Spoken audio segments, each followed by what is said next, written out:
Hello and a warm welcome to all of you. My name is Tejeswi Dodda and I am the Housing and Economic Empowerment Advocate at Maitri. Thank you all for joining Maitri in observation of the National Crime Rights Week. As many of you are familiar, Maitri is in its 31st year of working with survivors of domestic violence in the San Francisco Bay Area. Maitri provides holistic support through culturally responsive, free and confidential programs. Our services include live crisis line, legal services, housing stabilization, economic empowerment, outreach, prevention, and advocacy. At Maitri, we continue to promote victim rights, recognize victim advocates as stakeholders in archiving victim plight, identifying access and need for services. As a step in this direction, last year we collaborated with the Pro Bono Project of Silicon Valley to create a tool.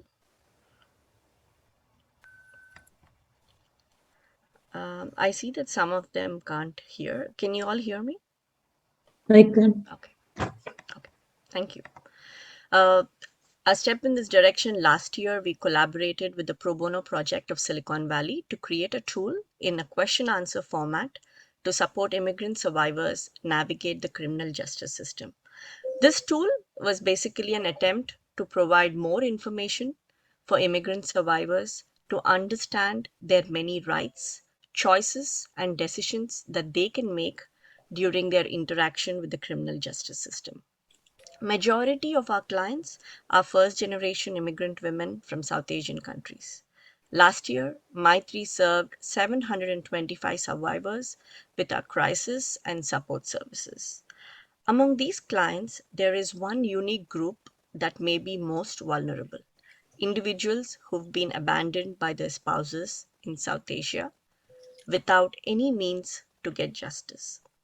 Today, Maitri staff would like to take the opportunity to present our learnings on transnational abandonment in the South Asian community gathered through case studies and interviews of survivors we have actively worked with.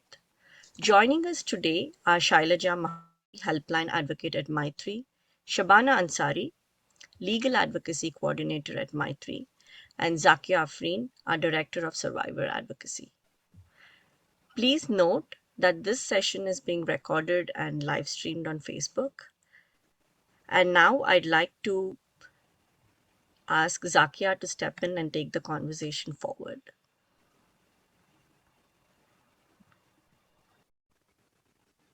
Thank you, Tejeswi. Welcome, everyone. Thank you very much for joining us. I will begin with some quotes from our survivors. Can you take away the taboo for a divorce? The journey for a divorced woman is a very challenging. People look at you in a different way. Another one. I was threatened at the end that if I continue to seek child support, he will ask for custody, and that made me scared. I wanted to end the case, and we agreed that I will never contact him again, and he will do the same. These testimonies are easily identifiable as expressed by survivors of domestic violence, which may have come from any part of the United States and from any of our agencies represented here today.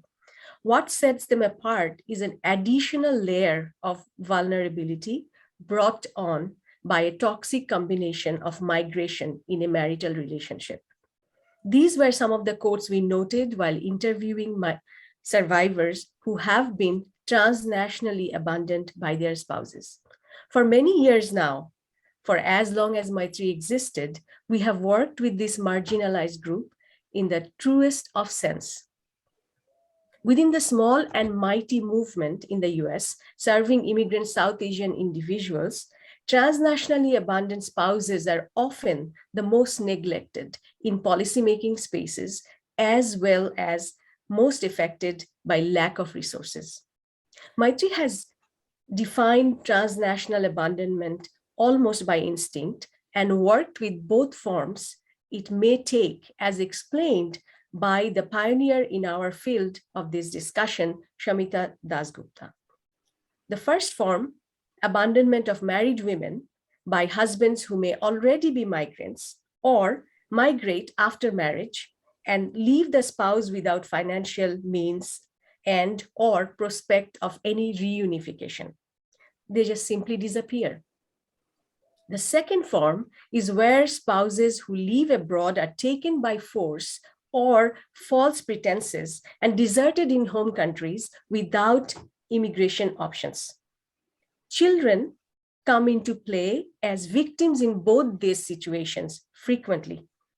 Maitri has adopted a two-pronged approach to address this phenomena: direct services and policy advocacy. We have tried to offer help to survivors both within and outside of California. When no support is available in the United States, we have connected them with local resources in home countries. In the past year, we have assisted 28 clients in our legal program with extensive support.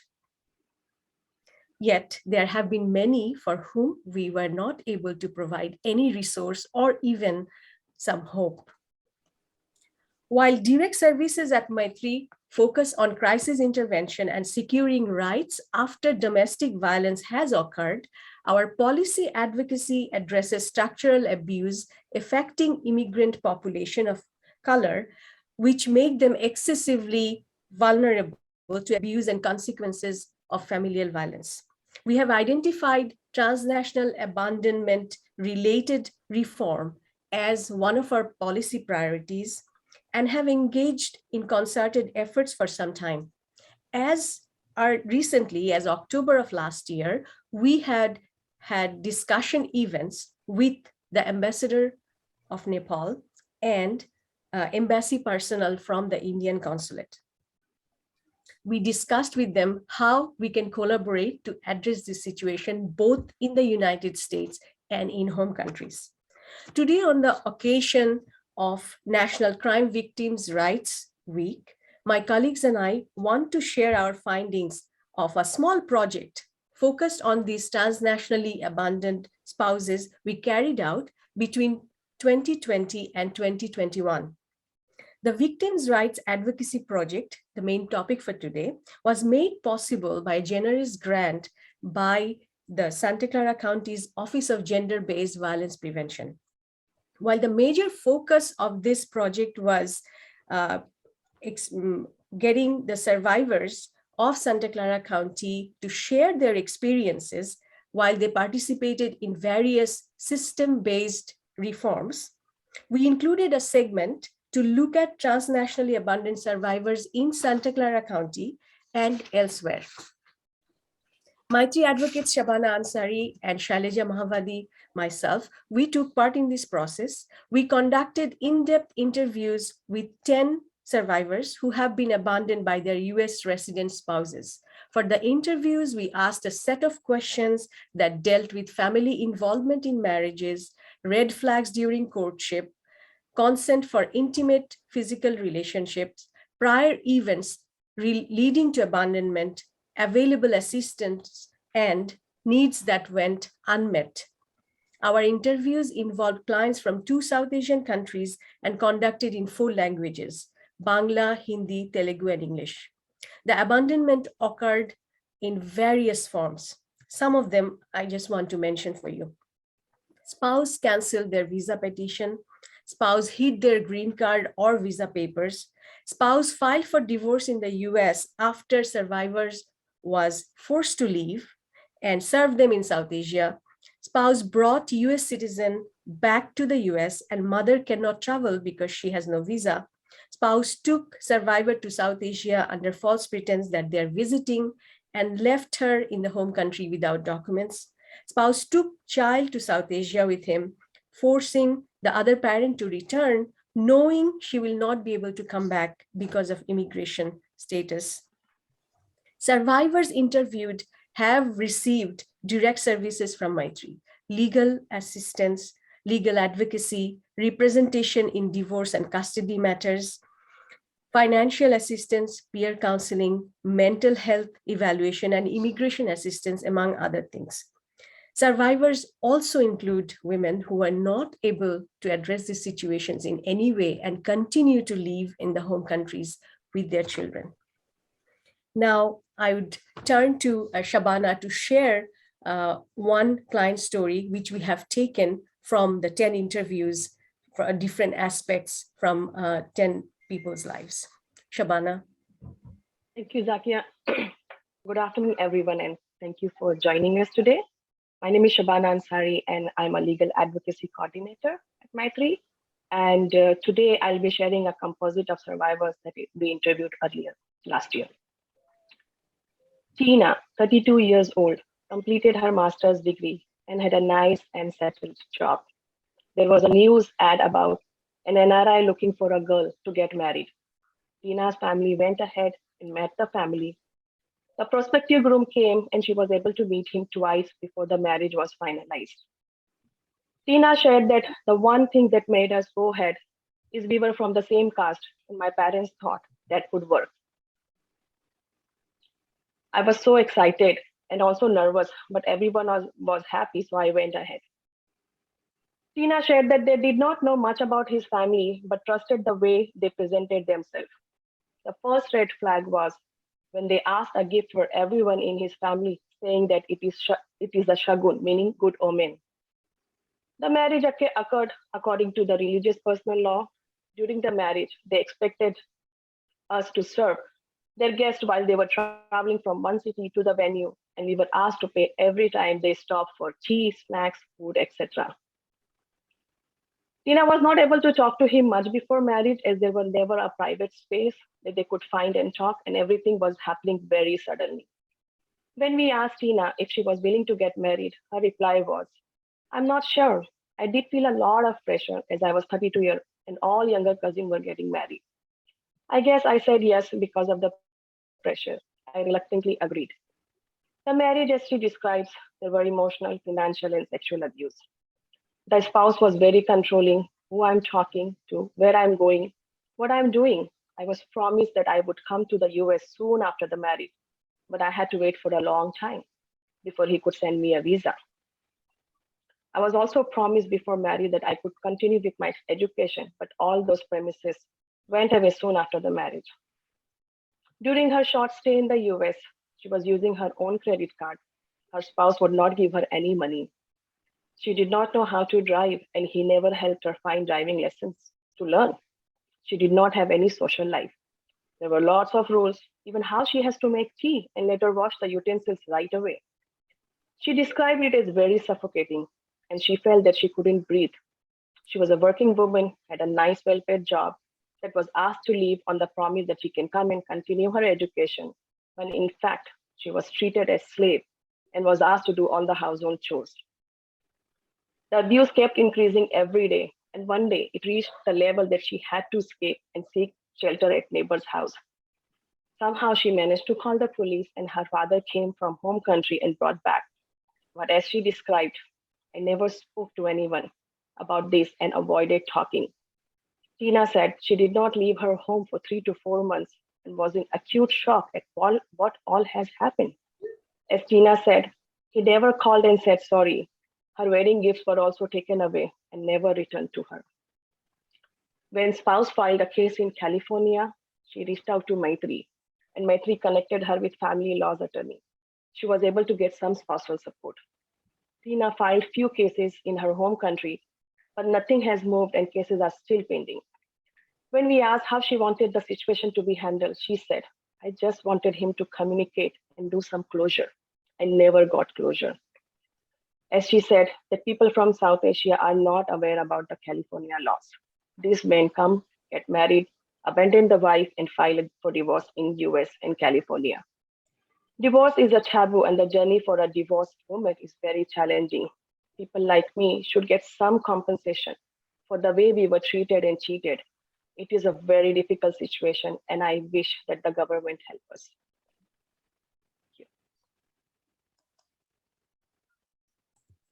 Thank you, Shabana. Now, I'm calling on Shailaja to share another case study with us. Thank you, Shabana. Good afternoon, everyone, and thank you for joining us today.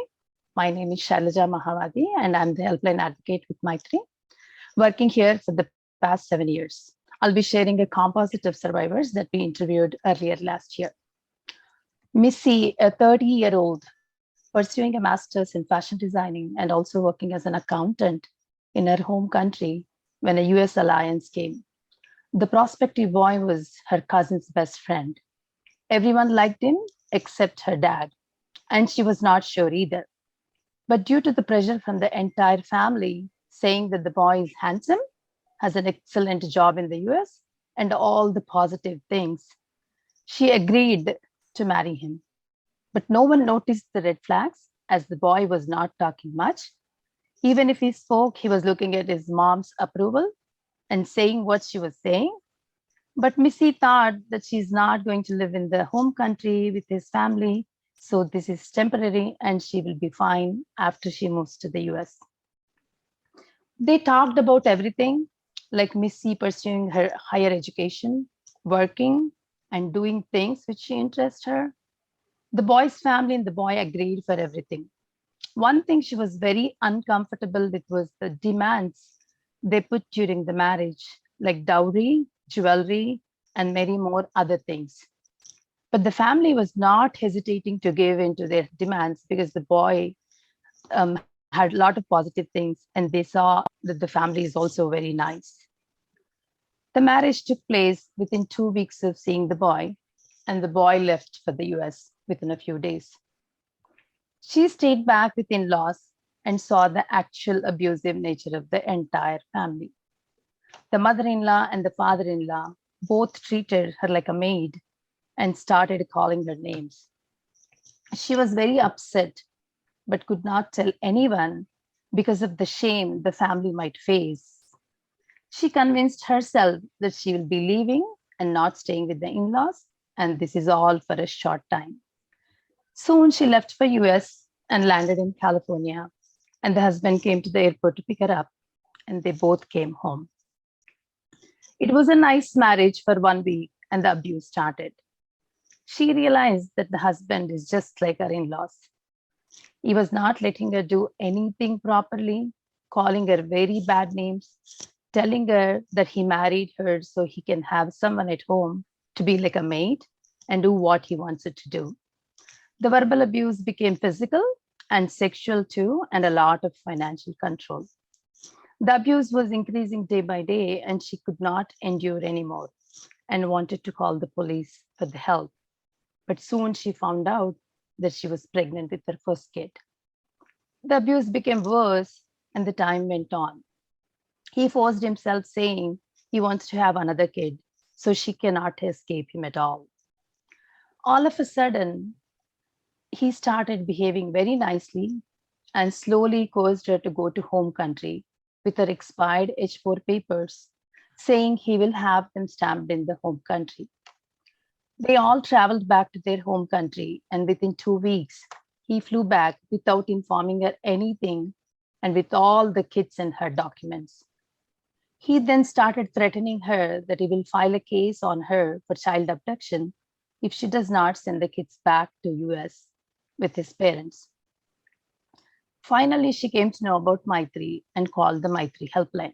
She said, after connecting with Maitri, things became very clear and she started understanding everything. She was getting help from Maitri's legal program and working on her multiple cases. She said that she's feeling much more comfortable sharing about what happened to her and also sees the light at the end of the tunnel. Missy said that the law in the US favors abusers so much, especially when the spouse is on the dependent visa. It is very difficult for any woman to leave the kids with an abusive husband and go back to the home country. She said the law needs to change in favor of the victim so that they can stay back and take care of the situation. Once stuck in India, it is very difficult to get justice. Hope someone listens and helps her with the situation. She said she's feeling much better now that everyone knows what happened to her and about her abusive partner. Thank you.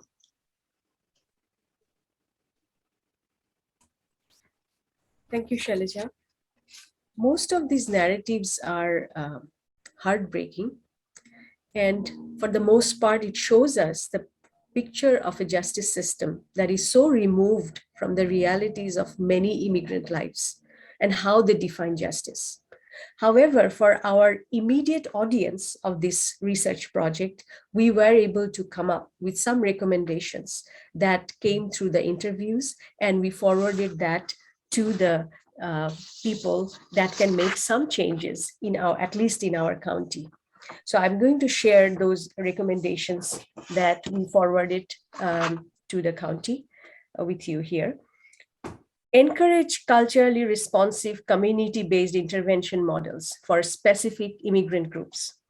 Set up a pro bono, low bono, or low-cost group of lawyers to help people who are unable to travel from their home countries and face cases in the US. Explain rights in simple terms and make information available in handouts for all immigrants. Create a special provision by court order for people to travel to the US for court proceedings and require the other party to pay for the expenses and housing resources. Explore alternative methods to handle international marriages. And above all, foster a justice system and community with zero tolerance for sexism, racism, and religious discrimination. Now, with all of this, we are still at very early age, and we realize that the scope of this problem and solution is much bigger than one county and even one state.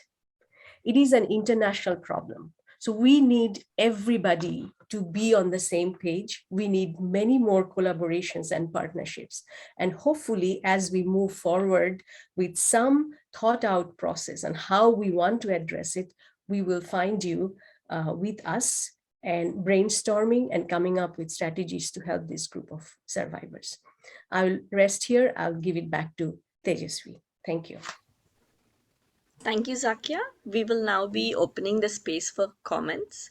I will be calling upon specific people who would like to give comments, and then you can please unmute yourself. To begin with, may I call upon Aparna Bhattacharya of Raksha? Hello. Thank you for having us, and thank you for talking about this topic, which is so difficult, and we need so many resources to be able to meet the needs of survivors who have been abandoned. So yeah, definitely finding ways to get funding to get survivors here, but definitely how do we meet the legal needs in all of our states? I mean, it's one thing if you have attorneys in California, but we've definitely had survivors in Georgia, and it's always been difficult to get someone to represent a survivor who is not here. And that is often the challenge. So thank you for talking about this. And also, I mean, the importance of developing relationship with the American consulate if there's US born children. That's always a great resource that we have used to be able to get survivors here. But also we have so much to learn from Maitri on how we can better show up for survivors who have been abandoned. Thank you, Aparna. We all have a lot to learn from each other. So thank you so much for your comment. May I request Indira Chakravorty of Maitri, Saheli, Austin, and Daya? Hi, I'm Indira Chakravorty. Thank you. Hi, Aparna.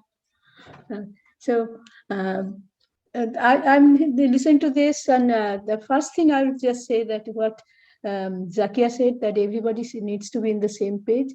It is because in my 30 plus years, I know that this is not a new problem. This has been going on and on since when I have started this work.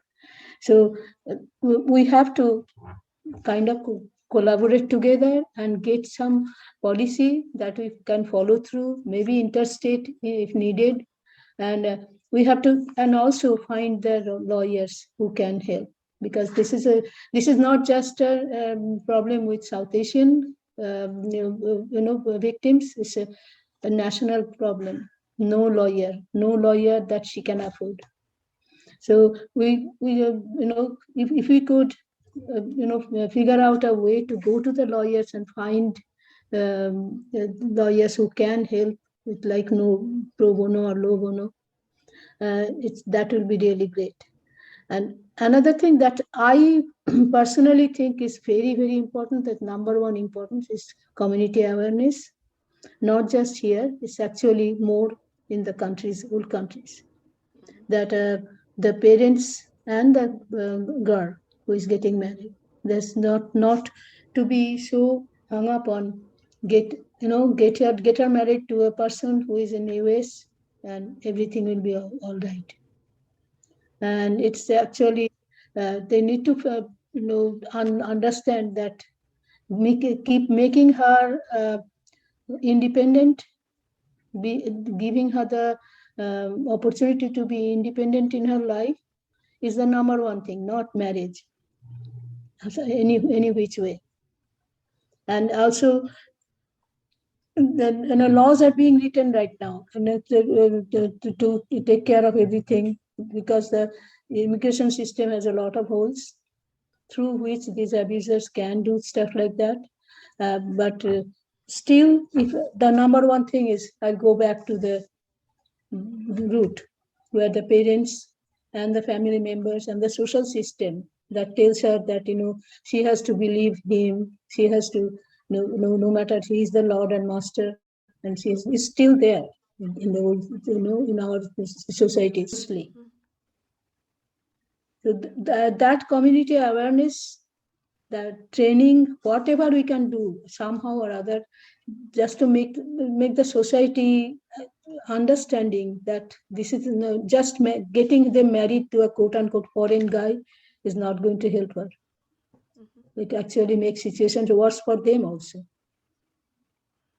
Thank you, Indira.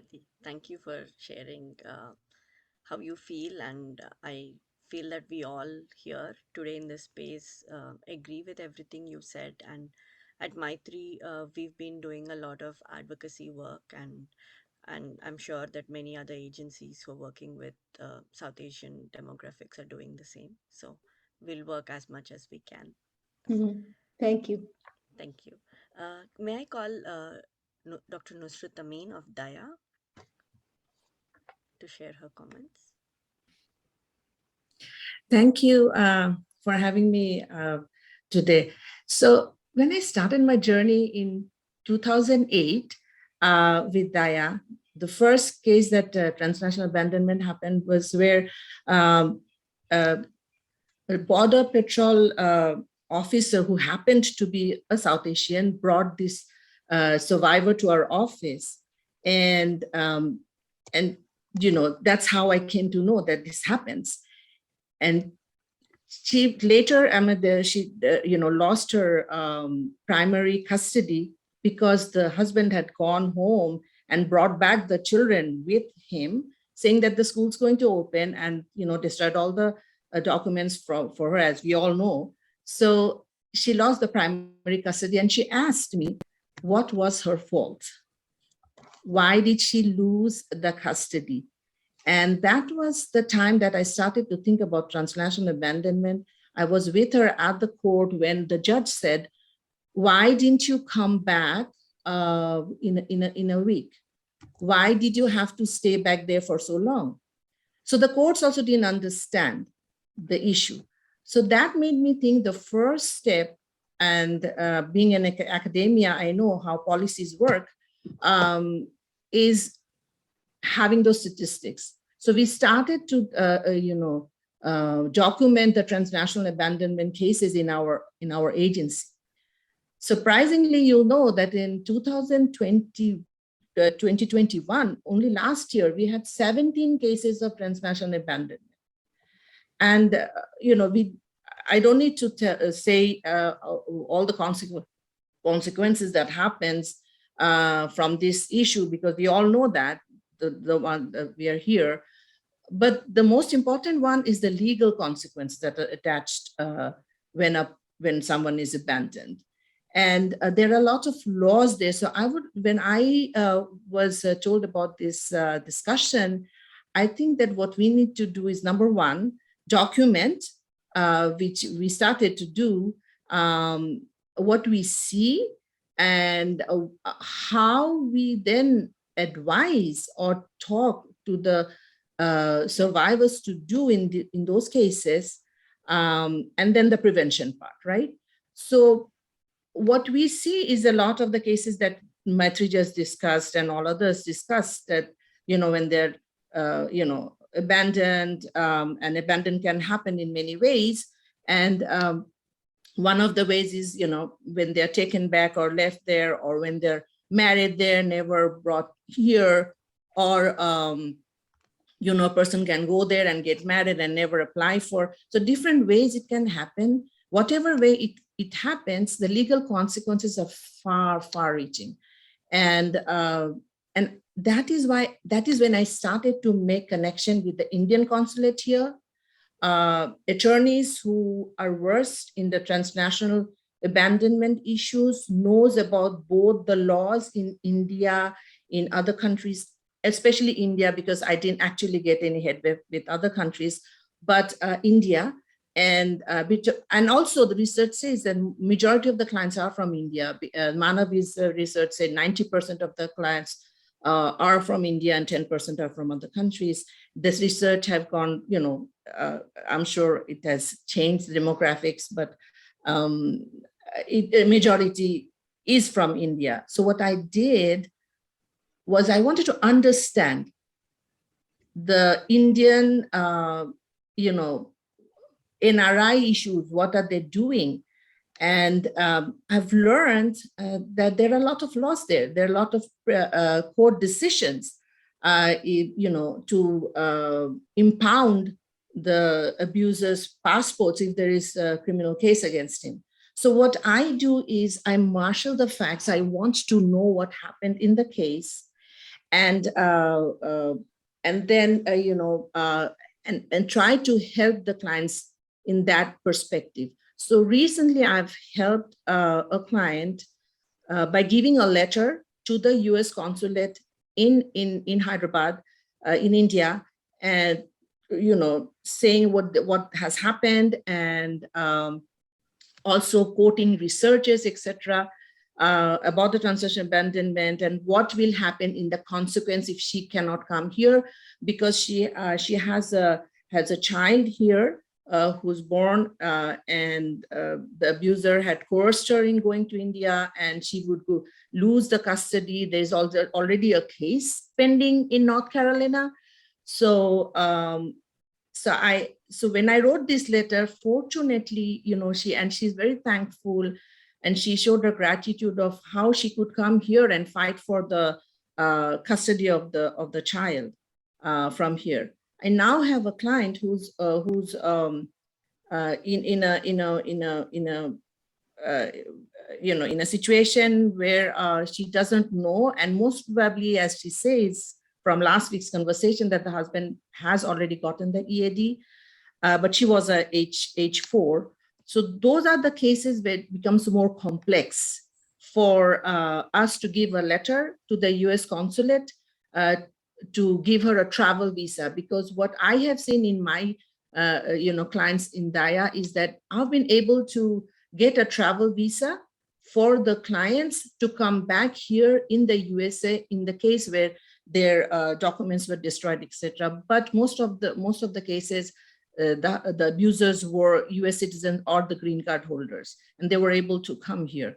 And most importantly is, having that relation built with the Indian consulate, and to have a go-to person to make that person understand, and because they have the power to actually call the abusers and ask, and if there is a 498A filed in India on abuse, his passport can be impounded, and there is a judgment there, and all of that. So I've learned all of this, and I can, of course, share these rules with you. I feel the most important thing is to have attorneys who know are versed here and in India. And I've been fortunate because I, with the Indian consulate and the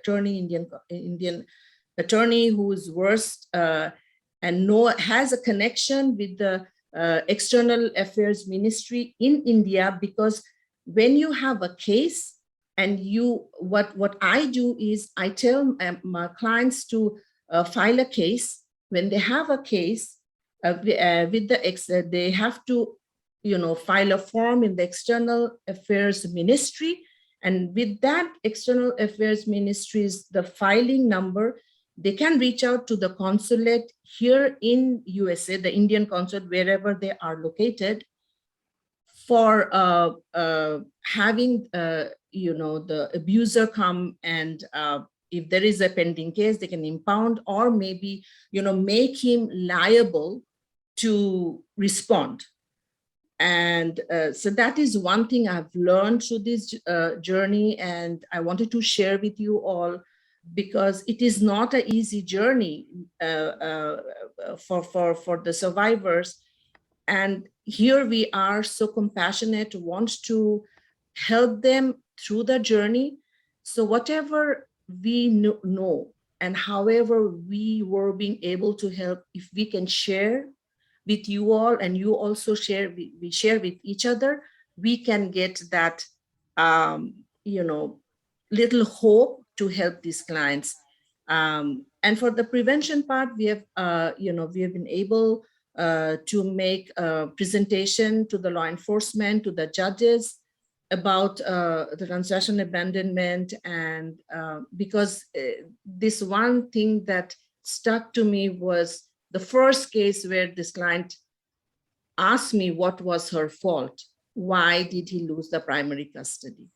So it's a mission for me, for all of us here, to make things better, to have the prevention system and to change. And, as Narika's prevention also states, how we can have a trauma-informed, system where it is survivor-centered and also culturally competent.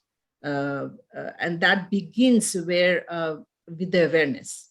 And we can do that, we can help the systems change by that, I think. And we are trying to do it, and we all are trying to do that. So anything that,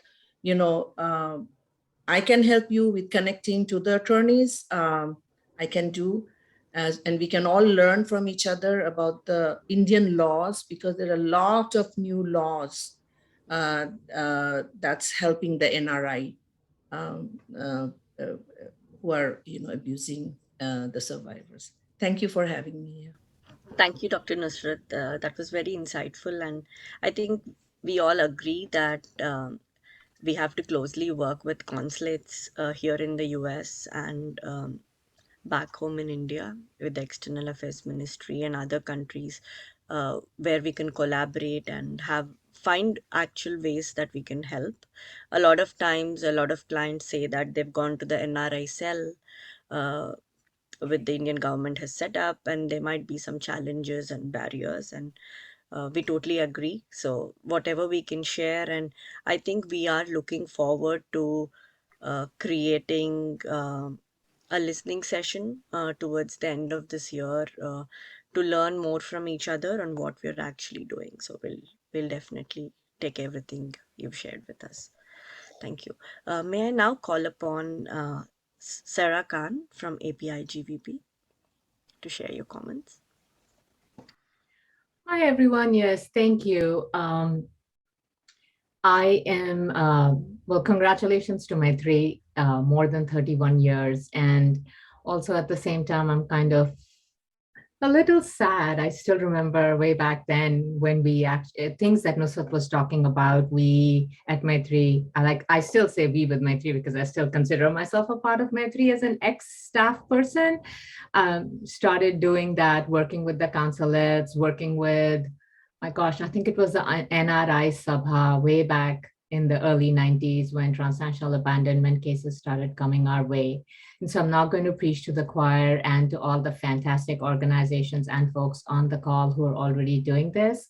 But I will speak a little bit to people who may, to our community members, and also to people who may be working in other mainstream organizations and are watching us on either the Zoom call or on Facebook Live, around how incredibly nuanced the topic of gender-based violence is. And then we say transnational abandonment, but like Aparna, Indira, and Nusrat all alluded to it, it is so much more nuanced. It's our communities, it is the cultural strategies that are used or called as, power and control passed off as cultural strategies.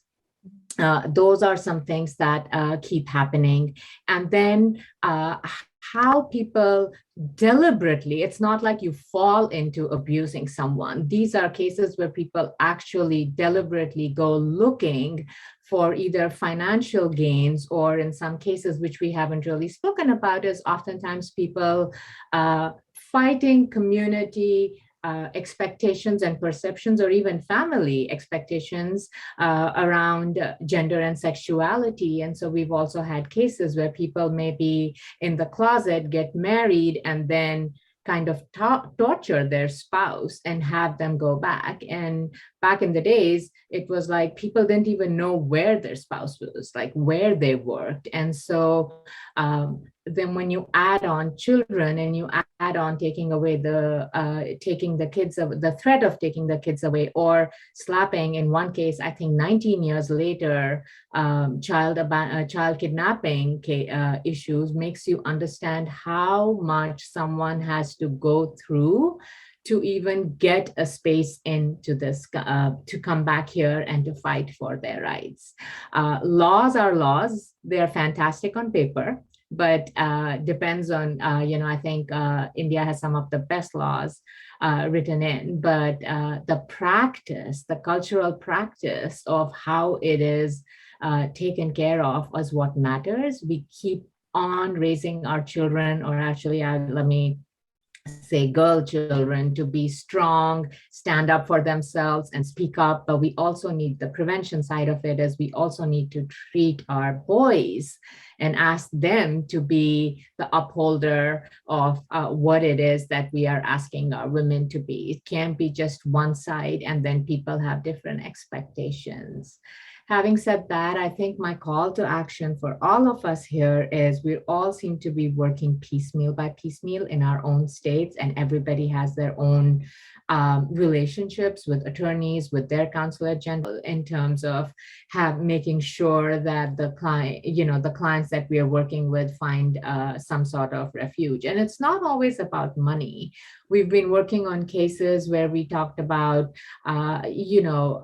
Stridhan, for example, the money that you're given. It's not so much about even child support, which is very important, or custody, but why would culturally something that is handed down to them by their parents be important, and fighting for that? So those are the cultural pieces which I'm really hoping that the South Asian organizations can come together and on the advocacy level, obviously take it higher, take it to the WANAPI group, a White House Council, and maybe form a working group with the State Department. APIGBV is happy to step in and have like that sort of a larger umbrella meeting between the Department of State here and the Indian consulate across the countries to kind of bring forth the recommendations that Zakia was talking about. And I just want to say congratulations again to everyone. I think you're doing a fantastic job. Thank you. Thank you, Sarah. Thank you for sharing everything you did and your call of action. I think it's a fantastic idea to have a working group. So we will reach out to you after this. May I now call upon Prabha Viswanathan from Narika to share your comments? Hi. Thank you for giving me the space to talk. Like Indira said, abandonment is not a new issue, but also when you're entering an intimate partnership, you're not thinking about the grim details of what can happen. And so I think the education has to start in India or other countries where the marriage happens. I know it's people don't, when they are, we don't, no one wants to hear the negative things that may or may not happen in their lives. But I think we've talked a lot at Narika about this, is to give brochures when they're applying, especially for the H4s, right? Is they are the ones who are abandoned. People independent, not on dependent visas are okay. It's the dependent visa. So it is H4 is to educate them, at least give them a brochure, right, on their rights, because most clients don't know their rights. They don't know their financial rights. And to whichever city area they are coming, give them organizations, list of organizations in that area. But one other thing is, since January, there is, at least I have seen 3 new clients with a different trend. All 3 are married to citizens, US citizens. The marriages have been not registered in India. And rather than come through the path of a K1 visa and then getting married, they've been asked to come on a student's visa here. And usually the first semester or first quarter fees are paid by the parents. And the husband's family tells them, we will pay, we will take care of her. But I feel like there's also a trafficking angle to it. They're brought here, and 2 of the clients, when they started rebelling, they were asked to go back, in that they stopped paying the school fees. And the father-in-law, the mother-in-law is like, oh, let's go see your parents. I think you are very sad. Probably you're just homesick. Let's go together and visit the parents. And then they're abandoned there. And there's also seems to be that trafficking angle in that they're brought, made to do just household chores, work in salon. If the family owns a salon or something like that, they're asked to work there, and they hardly get time to actually attend classes in school. That's the new, and this is the 3rd client we are seeing this year with the similar trend. Thank you, Prabha, for sharing. It's absolutely concerning to see new trends emerge in the way people can think of abandoning and trafficking, domestic violence. Thank you so much for sharing. Thank you. May I now call upon Amrita from SOAR to share her comments?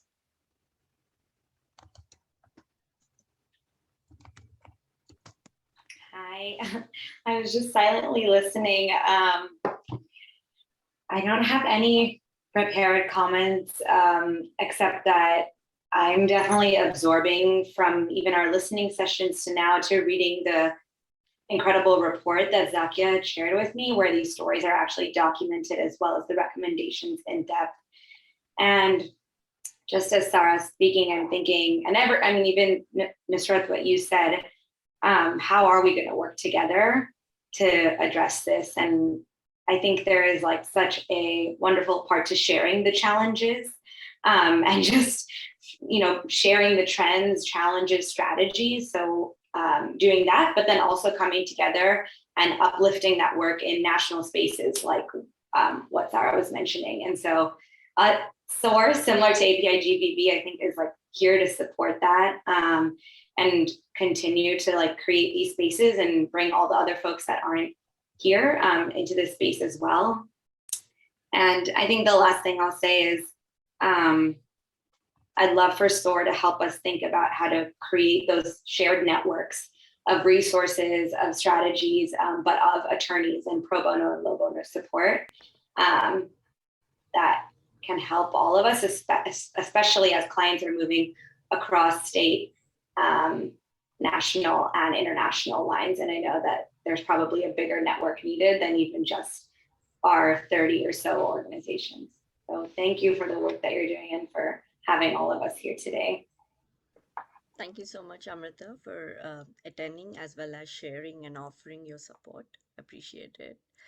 May I now call upon Yogita Shankar from Narika to share if she has any comments? Thank you so much. This session was very informative. I don't actually have any comments right now. I was just attending this meeting as more of a to gain more information about this movement. I do want to call out Prabha, who I work with. I do like the angle that you're using, the trafficking angle. As you know, human trafficking is something that's we we can only see in the media, but it happens behind closed doors. And to these women who come to this country with promise of opportunity, promise of dreams, it kind of ruins the image of a country, any country, the US, the UK, anywhere else. So I feel as if the more we talk about this issue, the more we can raise awareness for everybody. Thank you. Thank you, Yogita. So, thank you all for your insightful comments and participation in today's session.